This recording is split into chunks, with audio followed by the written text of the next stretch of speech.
সুপ্রিয় দাখিল এসএসসি শিক্ষার্থী ভাই বোনেরা, আজকে আপনাদের নিয়ে চলে আসলাম যে আপনাদের যে আগামী 13 তারিখে যে আরবি প্রথম পত্রের পরীক্ষা, সেই প্রথম পত্রের একদম শেষ সাজেশন। আশা করি সম্পূর্ণ ভিডিওটা দেখে আপনারা উপকৃত হবেন। তো চলুন, আপনারা পুরো ভিডিওটা না টেনে সম্পূর্ণ দেখবেন। ইনশাল্লাহ আপনারা 80 মার্ক হলেও এর ভিতর থেকে কমন পাবেন।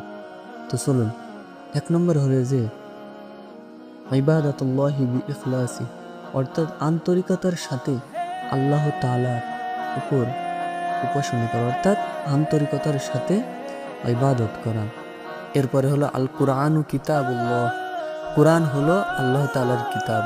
এই সম্পর্কে আপনার কিছু যদি লিখতে চাই, তাহলে আপনি যদি এই চ্যাপ্টারটা পুরাটা মোটামুটি পড়েন, তাহলে ইনশাল্লাহ লিখতে পারবেন। এরপরে হলো আল ইসলামু দীনুনা, ইসলাম যে আমাদের ধর্ম, এই সম্পর্কে যদি আপনাকে কিছু লিখতে বলে, তাহলে ইনশাল্লাহ এটা পড়লে ইনশাল্লাহ লিখতে পারবেন। এরপর হলো আবকারিয়াতু সাইয়্যিদিনা ওমর রাদিয়াল্লাহু তাআলা আনহু, আমাদের শুভ উমরের প্রতিভা, অর্থাৎ উমর রাদিয়াল্লাহু তাআলা আনহু এর প্রতিভা।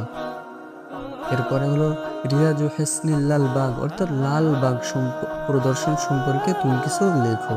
এরপরে হলো আর রাফকাতু বিল হায়াওয়ান, পশুদের প্রতি দয়া, অর্থাৎ পশুদের প্রতি দয়া। এই অধ্যায়টায় আপনি যদি একটু পড়েন, তাহলে ইনশাল্লাহ বুঝতে পারবেন। তারপরে হলো আল আদলু ওয়াল ইনসাফ, অর্থাৎ ন্যায় ও ন্যায্যত, অর্থাৎ ইনসাফ করা, সুবিচার করা। এই অধ্যায়টা পড়লে এই সম্পর্কে ইনশাল্লাহ লিখতে পারবেন।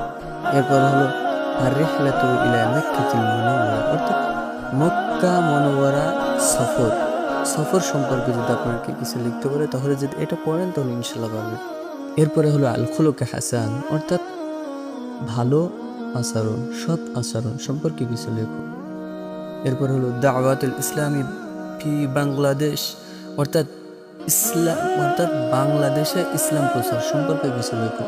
এরপরে আল বাইউ ওয়া শিরাউ, অর্থাৎ ক্রয় বিক্রয় সম্পর্কে।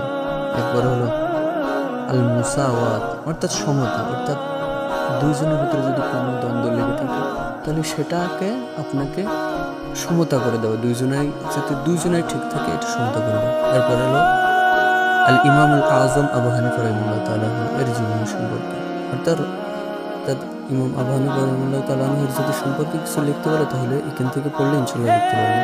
এরপর হলো আল হিওয়ার মাআল আজনবী, অর্থাৎ অপরিচিত ব্যক্তির সাথে আপনাকে শুরুতে দেখা হলে কিভাবে কথা বলবেন সে সম্বন্ধে। এরপরে হলো আল বিলাদুল হারামাইন শরীফাইন, অর্থাৎ দুই সম্মানিত শহর, অর্থাৎ মক্কা মদিনা সম্পর্কে কিছু লেখা। তো শিক্ষার্থী ভাইরা, কি কতটুকু কমেন্ট পাইছো, এই ভিডিওটা দ্বারা কতটুকু আপনাদের উপকৃত হয়েছে, সবাই ইনশাল্লাহ কমেন্ট বক্সে জানাবেন। এবং আমাদের এই চ্যানেলে যদি নতুন হয়ে থাকে, তাহলে চ্যানেলটি সাবস্ক্রাইব করে পাশে থাকবেন। ধন্যবাদ।